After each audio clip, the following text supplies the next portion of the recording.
Welcome to the deep dive for this week. Don't forget to visit the website at deepdiveau.net. Check out our socials and Patreon page at the Deep Dive AU. Subscribe via your favourite podcast app or like and subscribe at our YouTube page at the Deep Dive AU. And don't forget, go to www.deepdiveau.net, go to our merchandise page where you can purchase one of these deep dive mugs. This is the Deep Dive Podcast. And here is your host, Michael Coles. Courtney Austin has a passion for disability after looking after family members with disabilities from a very young age. Courtney started support coordination with an organisation shortly after finishing university and quickly fell in love with the NDIS and what it stands for. After 2 years with that provider, Courtney knew she could make more of a difference by delivering a participant-based service that offered a flexible and reliable service to the wider community. Candeece Coordination was started in November 2020, and Courtney has not looked back since. Courtney absolutely adores her role in building the Candeece Coordination family. She is determined and, although young, has a wealth of knowledge of the NDIS and disability sectors that supports her to deliver a high standard of support coordination and education. Courtney is a full-time mum to two, entrepreneur, full-time social work student at the University of Tasmania, and a full-time girl boss. Courtney Austin, welcome to the Deep Dive. Thanks, Michael. Okay, so we'll get straight into this. The new NDIS legislation is now in effect and will require all providers to be eventually registered with the NDIS. In today's costs, as it currently stands, what's the true cost of getting registered? Look, I'm not a registered service provider myself, so I can't say from experience what costs we incurred, but I can say that I know lots of people who have been registered, and looking at what it takes or has previously taken before the new legislation came in place to be registered. A lot of money is the short answer. It really also depends how you do it. If you go and you buy all of the policies and procedures from service providers, and then you have to, go through them, or you might pay someone and outsource that, there's an admin cost around actually having a staff member to facilitate going through the policies and procedures to put them in place and implement them. Then there's obviously, if you don't have all of the things that you need to become registered in place, you've got to pay for all of that. An auditor, you have to pay the auditor to go through things, and sometimes more than once. Thousands of dollars is the answer. Okay, so what would the implications be for providers who can't afford the costs associated with registration? They don't get registered, and then the participants don't get serviced, and they don't actually have full choice and control. Yeah, so it's basically a simple answer. They basically sort of like don't get the service and stuff like that. So with the new legislation, in your opinion, what challenges will unregistered providers have in getting registered? Look, the cost is a massive one for me personally. Like, obviously, as a business owner, the cost it's just a lot of money. I think I am struggling a lot with becoming registered as a support coordination service because they're apparently getting rid of support coordination. So why would I spend, tens of thousands of dollars on becoming a registered service provider only to be told in ? How long, that actually support coordination isn't a service that can be provided anymore. Okay, so that's interesting. So what could the potential impacts be for participants in the medium to long term once the full legislation's in place? Well, participants are already underserviced. There's already not enough service providers, particularly in the allied health space, not as much in the support coordination space. There's 1 million support coordinators. But like longer term, the impacts is that participants aren't going to be serviced. They're going to have all of this business funneling to registered providers, and participants don't want to work with registered providers all the time. So you get people who aren't supported, homelessness, houses that aren't being under the sill stuff. You've got so much housing belongs to and is managed by service providers that are not registered. So that's people facing homelessness because what if they can't get housing in enough time? That's interesting. So what are the changes with SIL providers that you're actually well aware of at the moment? They just have to become registered service providers. So if you're delivering SIL, you will have to be registered to deliver SIL. I've got a lot of feelings about that. I've seen some really, really great SIL houses being run and supports being delivered by non-registered service providers who are still working under the framework, who are still working under the policies and procedures you require They just don't have a piece of paper to say that they're registered. And then I've been to some absolutely horrific registered still provider houses. And the framework that they have released, firstly, it's not clear. They've said that this is coming and the internet is completely out of control. I had about 7 participants contact me yesterday and say, I've got this text message to say that all of these things are changing. What do I do? You know, how's it impact me? So I've got participants who are already really vulnerable and it's impacting their mental health because it's not clear. There isn't any actual guidelines around what it is going to look like properly yet. It's just that they're going to need to be registered. One of the participants that called me yesterday, she's like, am I going to lose my house? Am I going to be homeless? So there's a lot of what ifs available, isn't it? 100%. A lot of what if questions. Correct. Yeah, so NDIS that's a shame. Yeah, NDIS think, let's just put this out and change it and not give anybody notice and not tell any of the people that actually need to know what's going on. We're going to say we're going to do the change, but with no actual clear direction around what that's going to look like. And that's because the people making decisions clearly have no idea that people with disability can't just, they're already in situations that a lot of the time they're really struggling with, and they've got lots of things happening and lots of things changing and lots of things in their lives that they actually don't have control over. So being able to have choice around who supports them and how they interact with services that significantly impacts their everyday life is something that they do have control over now. But with the changes, if you have to be registered, they're going to lose a lot. So I know a lot of unregistered providers, especially within the neurodivergent community, provide a great service for their participants. Yeah. What have you found with some registered providers that you found to have not have particular participants' best interests in mind? Oh, Michael, I could talk to you about this for all of the year.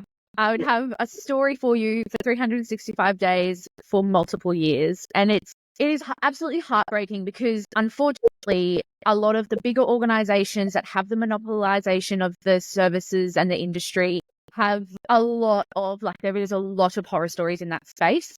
But they're registered. They've got the paperwork, they've paid to have the policies and procedures, but you have to implement them. You have to know what they say. I had a service provider a couple of months ago and a registered service provider, thousands of participants.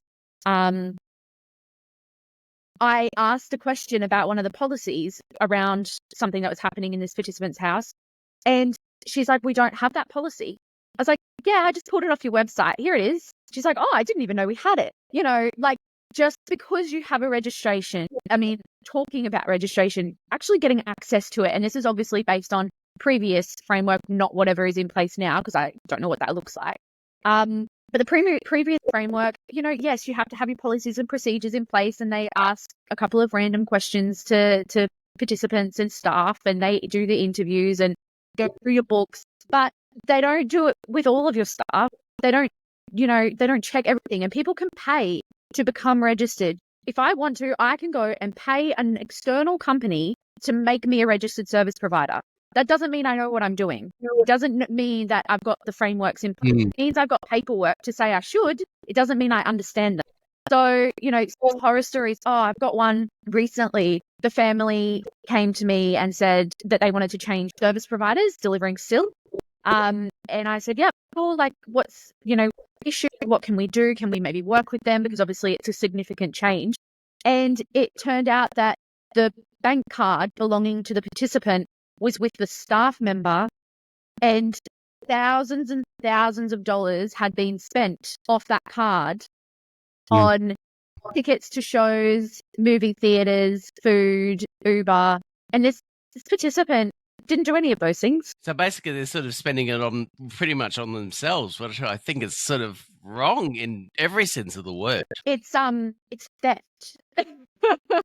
Exactly. It is theft. That's basically the sounds of it. Yeah. Can you tell me some other horror stories that you've found with some NDIS providers that you've encountered? Yeah. Look, I recently did some interviewing. This is around the support coordination space. I recently did some interviewing and I employed a couple of new staff. But during the interview process, my mind was blown. I knew what was bad, and I knew just from going to events and, signing up participants that have come from other service providers that there is definitely some miseducation and inconsistencies in service delivery in the support coordination space, but I didn't realize just how bad it was. Like interviewing someone and being, first question, so what's the role of a support coordinator? And they're like, oh, I really like to take my participants out in the community and, take them to coffee or go and reach their goals, and they can, sometimes I take them around to my place and we'll watch movies, and I've got a veggie garden and we'll do the veggie garden together. And sometimes I stay if they need like a sleepover shift and there's no one available, like I'll go and complete that shift for them.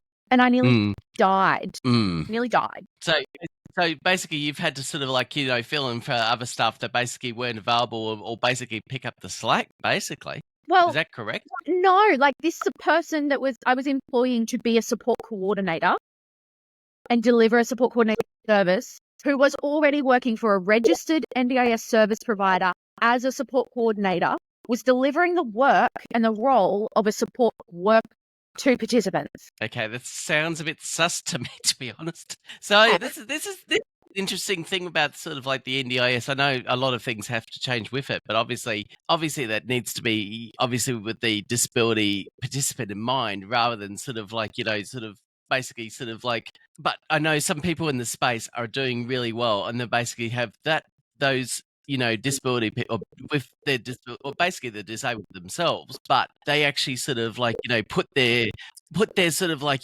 clients at the front and center of this. Yeah, look, they do, and I think there is, as I said before, there is a lot of really good people in the sector, and there's a lot of really good people doing really good things, but unfortunately, NDIS making everything have to, like, all services have to be registered. I think, look, come back to me in a couple of months when we have a clearer picture, because they may be changing the registration process.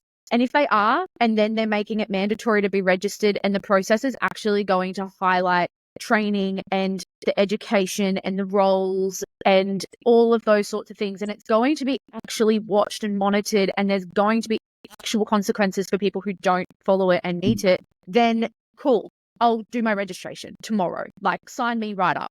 But while people can continue to deliver support without being registered and with being registered to people on the NDIS, and then not actually being actively monitored and supported and kept in line, I guess, there's no point in them being registered. Because I've been a support coordinator for 7 years, and I've submitted probably about 190 something, almost 200 NDIA commission complaints for registered service providers for abuse, neglect, fraud. They're the main one. Yeah. Yeah, no, 200, that's quite a fair bit. I didn't realize it was that many. A lot. When you go through, obviously some of them around the NDIS tax that was added to services, I reported it straight away, because it's, people with disability shouldn't be made to pay more because they have an NDIS plan. NDIS plans are supposed to support people. They're not supposed to completely take over the services. And people aren't using the NDIS like that. They're using it to completely replace everything else. And that's why they're putting things in place to tighten it up. Yeah, which is fair enough, because obviously sort of like, they want to get the best sort of service for their providers. And if they can sort of like, have a service that basically works and stuff like that, why change it? Yeah, 100%. And why make people with disability have to fight and struggle harder than what they already are? Bring in a framework that is actually going to be helpful. Which is so true. So with support coordination, which is also a hot topic at the moment with the NDIS, what things have you found with support coordination in general that hasn't been done well? Oh, look, everybody does support coordination differently, and I think that is a lot of the problem. There is no training. I think I did a TikTok the other day around, there is no qualification that you can get to say you're a support coordinator.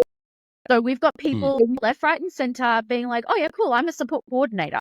Now I'm going to bill $100 an hour and I'm going to go and do this thing. But they don't actually know what they're doing, particularly people who have just started up. Like, I think it's kind of a bit ironic coming from me. So I started Candeece Coordination in 2020 and running and operating since, but I didn't start it sitting on my couch and being like, oh, I could do this thing, and then go and get no education, no support, not read any frameworks or guidelines or legislate. Like, I started working under a registered service provider, and I started working for a massive organization who actually were part of the rollout when NDIS first rolled out.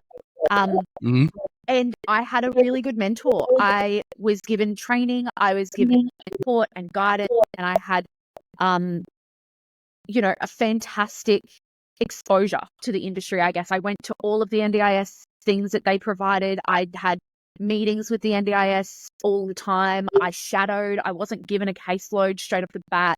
I built up my skills. I built up my knowledge, and I was willing to learn. And unfortunately, what I've come across is that a lot of people doing support coordination now think they know what they're doing. They think that they know everything, and they don't. I don't know everything. I can only share and impart the knowledge that I have from my experiences.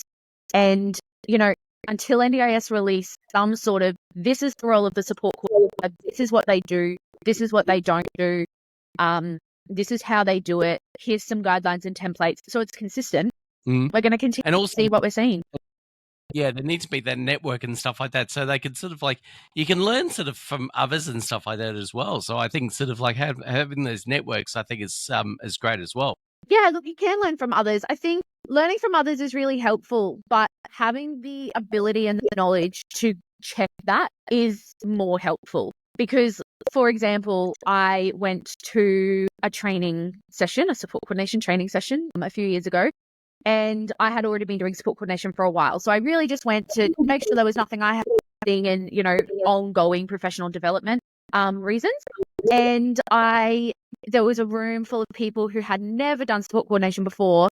And one of the people that was in that group, a couple of days later, she was supporting participants. She'd started her business overnight, and she had done one course, which was for 2 days. And let me tell you, it's great, but it didn't cover everything, and it was not enough to be working with participants straight away. If you're delivering support coordination and you cannot understand the NDIS plan and you have to jump on Facebook and ask what a category means, you shouldn't be delivering support coordination.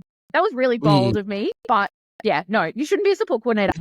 If you can't understand the plan, that's the basic. Yeah, it's absolutely fine what you're actually saying, because I think it's sort of like, it's necessary and stuff like that, because you're sort of like, the right training and the right support will get, greater sort of like, advantages and sort of like, relative support for participants. Yeah. So you have a course coming up that will help support coordinators help their participants more effectively. Can you tell us more about that? Yeah, we do. So again, this is off the bat of doing a bunch of interviews and realizing just how much the education lacks. And my whole thing is collaboration, not competition. So I started a course, and I'm running it. It's a 2-day course, and we're going to just go through all of the basics, all of the NDIS basics. It will help support coordinators deliver a better standard of service. And it's, again, people are not going to want to do it because people think that they know everything and that they don't need to be taught and that they don't need to collaborate with people. But it's the fundamentals. So we're going to go through all of the fundamentals of support coordination, what the journey looks like, how the funding's allocated, how to better support participants. I've got tools and resources that I can provide that we have used and we have found to be really successful in our journey. But I want those people then to either go and start their businesses and get their stuff up and running and deliver an awesome standard of service that is reasonably consistent with the industry and in line with the guidelines. I have no interest in, causing any sort of issues. I want people to know that there is more to coordination than what a lot of people think there is. But it's for people who have a heart and a passion and want to help people. It's not for people who are interested in money, because that attitude is not something that you can bring to the support coordination sector. It's not something that you can bring to the course, because we're there to learn how to help people. and learn basics of the NDIS. We're going to talk a bit about the what's in, what's out list, which is a hot topic at the moment, and what that actually looks like, and I go through that and dissect it. I'm really keen to get it off the ground. We've had a couple of people already sit through a bit of a trial of it, and we've had some really great feedback. And that was from people who had been support coordinators for a while, and they didn't have the basic knowledge. They started with a company, they were given a caseload day one and sent on their merry way with a phone and a laptop. Never done support coordination before, so that's what the course is there to help. Yeah, sounds fantastic. So I'm glad you're actually sort of putting this thing together, because I've never sort of seen that sort of support coordinators course before, and it's great because basically you're trying to sort of put things into that space which will better sort of provide quality coordination for their participants, which I think is very well done. Yeah, thank you. There is support coordination courses, but they're online. And I'm a very visual learner. I'm very a hands-on learner. I like to be involved and have a collaboration and have a conversation, and that's really hard to do online. When I did the online course, I really struggled. I know that there's a lot of people that need that, and it is a better way, and it's more convenient. And but I think if I'm going to be really honest with you, Michael, when I did it, as I said, I was a couple of years deep into support coordination already, and I turned my camera off and my volume off, and I worked, and I had paid hundreds of dollars for this course, and because all of the stuff that they were going through, I had already done. So for me, I was listening, and I did participate when I was ready and needed to participate. But anybody can say that they've done an online course, but the actual participation comes from actually being involved and being in the conversation. And it's also the course is also an opportunity for people to network and collaborate with other people and ask questions. Hey, I'm delivering support coordination at the moment, and I've come across this situation. We're going to have time to go through a couple of that. We're allocating a space to be able to talk about current issues, and I can give educated advice based on my knowledge and based on my experiences that some other people who don't have as much experience in support coordination space might just appreciate some support with. Okay, so that sounds excellent. So what's the cost for the moment for the actual course, if you actually sort of basically if you want to participate in this? Yeah, so the course is 2 days, and it's $5.99 for the full 2 days. And we're doing it to see, how it goes and if people are interested. And then we will look at what that looks like long term. If, we put on more, I'd love to put on some more if we get the interest. We'll provide everything, all the food and everything is provided, and all the materials and stuff is provided as well. Yeah, sounds fantastic. And one last question, we ask this to everybody here on the Deep Dive podcast, if there's one little piece of advice in 30 seconds or less that you'd like to give somebody, what would that be? My goodness. It's not a competition. There is so much business in the sector. There are so many participants that need support. You don't have to be awful. You don't have to be an awful person in the sector. It's okay to have somebody exit your service. It's okay to hand over to someone else. The grass is sometimes greener on the other side, and, relationships exhaust. My motto is just don't be shit. That sounds about right. Well, on that note, Courtney Austin, thank you so much for being part of the Deep Dive podcast today. Thanks, Michael. I really appreciate your time. For more information, visit www.candeececoordination.com.au. Visit her Instagram at candeece.co or her TikTok at Candeece Coordination.